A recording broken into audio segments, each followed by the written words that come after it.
Hello, welcome back to another segment of Does My Bank Still Love Me? A program that's devoted to helping the distressed homeowners out there. We want to welcome all of our viewers today, but we also want to welcome a very special guest in our studio. Steve Nhean is here. Thank you very much for coming in. Thank you for having me. Oh, I'm really looking forward to this. I hope that you all are too. Steve is a distressed homeowner who has gone through the incredible ups and downs of the mortgage problems that distressed homeowners face, and then has gotten through to the other side of finding relief. So we really want to thank him for being willing to come in and share his story today. So Steve, we're going to start from the very beginning, and that is, you bought a house. Right. You and your wife. What's her name? Malope. Malope. And that's Cambodian. Right. Okay. So you and Malope, is this the first house you ever purchased? First home, yes. Oh my goodness. So you must have been thrilled and delighted and had visions of, raising a family and life being great. Yeah, we did. Okay, so what happened? Well, when we bought the house, the day we received the key to the house was when the company that I work for announced the first layoff. And so, it was real scary. At the same time, it was like bittersweet feeling inside. I didn't know if I should be excited because I got the house, or should I be worried because the company is kind of in that downfall going down. So at that point, your friends were being laid off, but you still had a job. Is that right? Right. I was lucky enough to still be there for a little bit. Okay. Ugh, yeah, but you knew that the company was in trouble, and the first round of layoffs, you were feeling a little nervous about your job in the future. Is that right? I was scared. Okay, all right. So then time goes by, and what happens with the company? Well, they do it like each quarter, so 3 months later they did another round. And again, I was lucky enough to still survive that second round. And so on and so on. Each quarter they did another layoff, and sure enough, the last layoff they did, I was picked, and so I was laid off from work, and I was scared. I didn't know what to do. And it kind of must have been like like the other shoe dropping. I mean, you probably been frightened that this was going to happen for the entire year, right? Yeah, I was afraid. I mean, I didn't know what to do. I tried to make plans before if it did happen.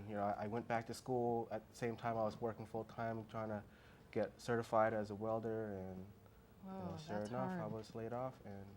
But luckily, I went back to school and finished. So. Well, you kept yourself busy, and I know that does help mental health, if nothing else. Yeah. So there you are. You've been in your house for about a year now, and you've had an entire year now where you've kept thinking, uh-oh, it's coming, and then it comes. Right. Now you've been laid off. Now you got a house payment. And at that point, you pretty much know that you're in trouble, right? Right. Okay. So what did that look like? Did you and Malope have some conversations about, what the possibilities were? I mean, did you go to your bank? Did you try to deal with them?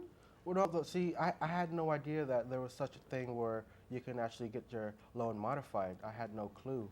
And as soon as I was laid off, there was nothing, I had no idea what to do. I didn't know if I should look for a job or, go back to school, or I just had no idea what to do. But we came across a friend who told us about this company that helps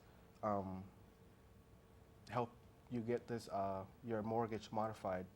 And when she told me about it, she gave me the phone number, and I called and I spoke with Leeron, and I talked to him for about 20 minutes on the phone.